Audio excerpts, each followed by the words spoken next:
Hey guys, it's Nick, aka the one and only Crisis YT, and this is Dual Comm Saturdays, and I'm here with... Hey, what's up? My name is Skip Fizzle, and today we're going to be talking about competitive gaming. Do you want to start off? Yeah, I'll go ahead and start off. I like competitive gaming when it's not Call of Duty, okay? Like, that's my thing. Competitive Call of Duty for me is simply boring. And that's putting it bluntly, but it is. That's why I'm more of a Halo and League of Legends guy. So what's your first thoughts, your straight out thoughts on competitive gaming? I really don't like competitive gaming at all. It's kind of Really? boring to me. Yeah. Like all of it? Or... Yeah. Wow. I'm more into like the kind of funny kind of commentaries and stuff like that, and I don't really like competitive gaming at all. So, yeah. Yeah. Like, with me, my experience with competitive gaming, playing competitive can be fun, but it's very stressful. Okay, I used to be pretty big into competitive gaming in Modern Warfare 2 and Halo 3, and it just it's fun to an extent, but after a while it just gets repetitive and it's really stupid feeling. And that's from the player side, that's how it is. But okay, so same from the viewer side, competitive gaming for me is good when it's Halo, when they're calling out and it's always action going on and there's flags being thrown everywhere, and if you do a listen in, it's like, bottom mid, top mid, one shot, rockets dropping five, or something like that. It's always going crazy.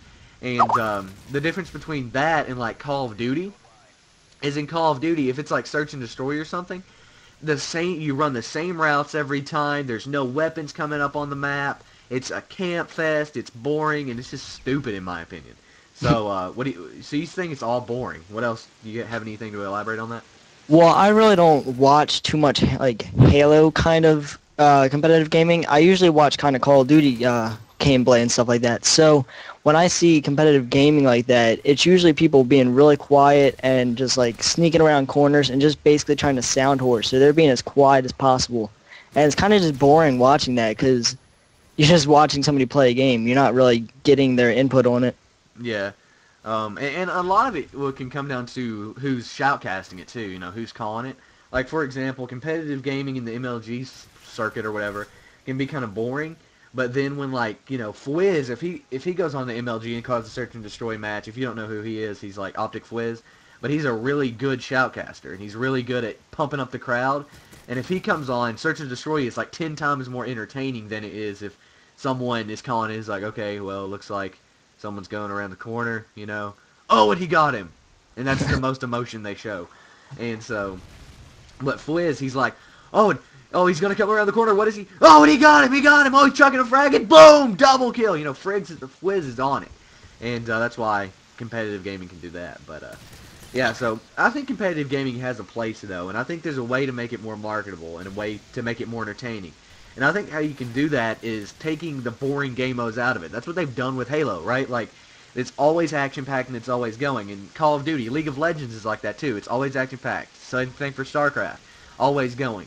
But COD with Search and Destroy, people say Search and Destroy takes the most skill. It's boring to watch. And if you want people to be successful, make it 6v6, make it domination, make it team deathmatch, make it stuff that people actually play.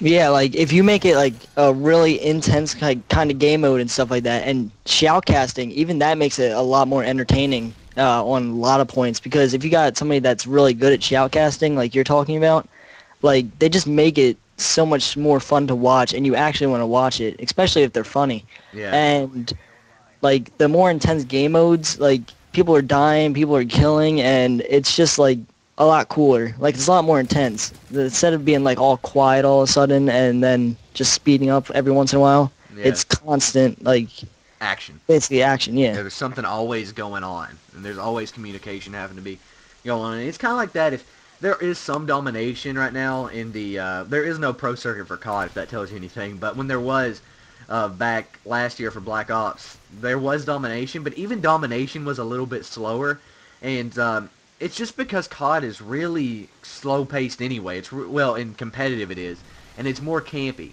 When you're playing for that much money and stuff, it is gonna be campy, So, but that's the thing. For somehow it works with Halo and it doesn't work with COD, and I think it does come down to capture the flag all the time and like oddball things like that, good game modes and stuff, and even Slayer in Halo is really entertaining. Yeah, Halo can just be a lot more entertaining in general because, I mean, you can jump higher, you got jetpacks, and it's just a bunch of things that make it more fun, like, to play and watch. So, I mean, it's just kind of like entertainment value to it. Yeah, and that's what's going to bring people in and bring sponsorships in as well. But maybe we'll see because COD's supposed to come back with Black Ops 2, as far as I know, to the pro circuit, and we'll see how that works. As well as Halo. Halo isn't even on the pro circuit currently. It's only StarCraft, fighting games, and League of Legends, which I think is hilarious. But League of Legends is a pretty good game. Yeah. But yeah, Um, so competitive gaming for FPS is on a downhill right now, and hopefully it can be revived with Halo 4 and Black Ops 2. But if they're really gonna make COD work, it's gonna have to be entertaining. They're gonna have to find some way to make people relate to it. Because even in Halo, it's 4v4 is what you play in Halo. Okay, on Halo 3 it was at least. You played 4v4, and now in COD you play 4v4, but there's no playlist except Team Tactical that you can play 4v4 in COD. So make it exactly. 6v6, make it more entertaining by throwing domination and kill confirmed and team defender in there and capture the flag, which is already in there. Throw it in there again, and just spice it up a little bit, change it up. What would really be entertaining is to see some ground war in that. That'd be so 9v9, funny. yeah, that'd be cool. There'd be so many people dying, so many explosions. I think that'd be really entertaining to actually watch. Yeah, on that high of a level too, that'd be cool. And put kill streaks in competitive too. Yeah.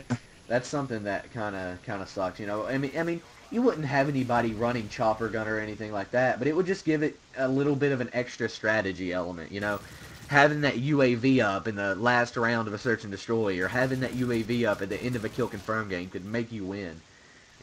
So Yeah, just like not relying on your senses all the time. yeah, Like, even if they did add chopper gunners and stuff like that, I think it would still make it more fun. It'd be cool. Somebody just like raping the other team with a chopper gunner every once in a while. yeah. Like, I think that'd be pretty funny. If you get a chopper gunner on that high of a competitive level, that says something. So Yeah, you deserve it. yeah, you deserve it. So yeah, so that's pretty much our thoughts. This is actually a shorter blast from the past. Whoa, I'm thinking about tomorrow. This has been a shorter Dualcom Saturdays, but if you want to go ahead and promote your channel, you can go ahead and do that. Alright, so what I do on my channel, I do a top 5 series that I just started, and basically just funny stories and stuff like that, just screwing around, having fun. So yeah. There you go. Thanks for having me on, man. No problem. You guys can check out the annotation that's on the screen somewhere, and go to his channel as well as his channel is in the description. So hope you guys enjoyed this video. Give it a thumbs up, helps me and him out. So yeah, guys, I'm Crisis YT, and I'm out. Peace. Peace.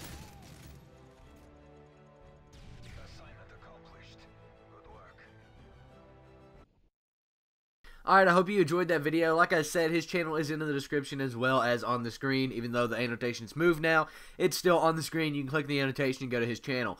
So go check him out. Really good commentator. Amazing guy. Go check him out, like I said. Anyway, on the bottom is a live MW3 terminal sniping video in which I live commentate and snipe on terminal on MW3. It's like 4 things of awesomeness in one. Go check it out. And on the top is who's better, Treyarch or Infinity Ward. Check out that video to see what I think and tell me what you think in the comment section on that video.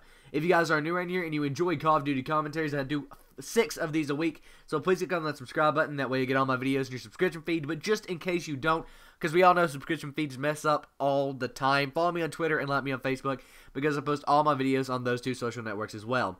T-shirt links in the description if you want to buy an awesome t-shirt. And yeah, guys, I'm Crisis YT, and I'm out. Peace.